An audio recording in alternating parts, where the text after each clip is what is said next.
How's it going, everybody? If you are a business owner, a CFO, or somebody within a business that handles the commercial insurance program, then this video is for you. Today, I wanted to talk about a question that I get around workers' compensation insurance, and that is how exactly is the cost for this policy actually calculated?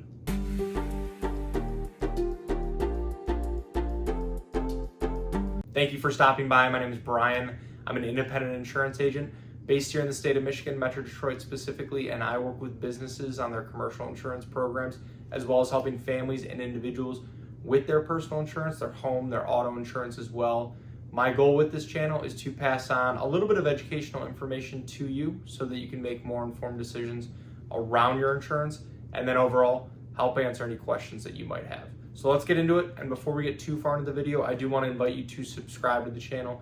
And if you find this video helpful, useful, anything like that, please feel free to like, share, pass it along with anyone else as well. So first, it is important to know that workers' compensation insurance here in Michigan is not optional for most businesses. If you do have any employees, it is going to be required by law that you have workers' comp insurance. And this can obviously be why it's so important to understand how exactly the cost for the policy is determined. And first, it's good to obviously give a quick reminder on what workers' comp insurance actually covers. It provides protection to your employees and your business if somebody gets injured while on the job. It helps pay for the medical expenses, the lost wages, and rehab services for the injured employee. So not only does this help the employee that was hurt, but then also make sure it's not a financial strain on your business to pay for these costs. Now, at its most basic level, workers' comp insurance is going to be based on your payroll and then the type of work each of your employees is doing. Based on that employee's job duties, they will then be lined up with a classification code, whether it's something like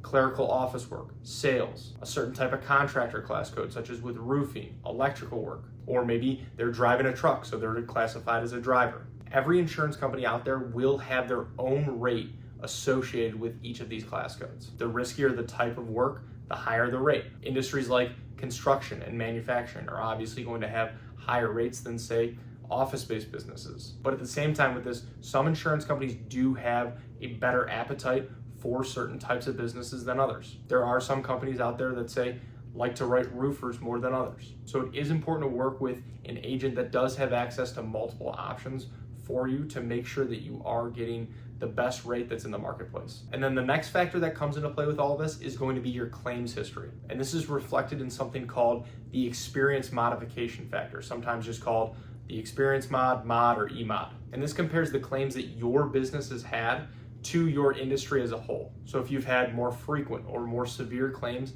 than average, this will impact your mod. But if you've had fewer claims, your mod will go down.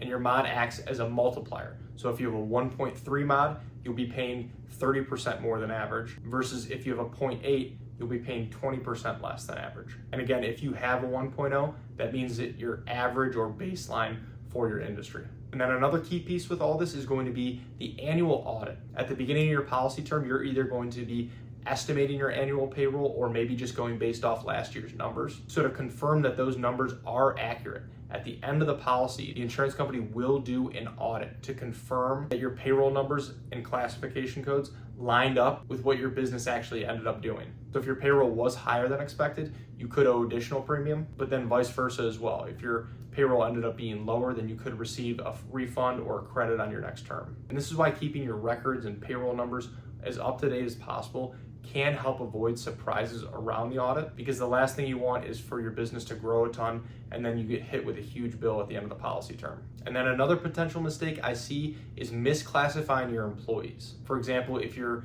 a general contractor and misclassifying your executive supervisor as a carpenter, and this can cause you to overpay in your premiums. But then I'll see the reverse as well. Somebody that is doing more hands-on work is classified as an office worker. And then when the insurance company does the audit, they find this out, and then again, you owe additional premium at the end of the policy. And then there are additional factors as well that can influence the cost. Things like whether you have a formal safety program in place, a drug-free workplace, or a return to work program. If you do have a lot of these safety and risk management programs in place, sometimes the insurance companies can give you discounts. So if you've thought about implementing any of these in the past, it can definitely be worth it. So with all of this, there are obviously a lot of factors at play, but fortunately for the most part, there are several controllable things that your business can do, like having a safety program in place to try to prevent claims from happening and impacting your mod. And then also administrative things like making sure that your employees are classified correctly. Hopefully this video did give you a better understanding of what exactly goes into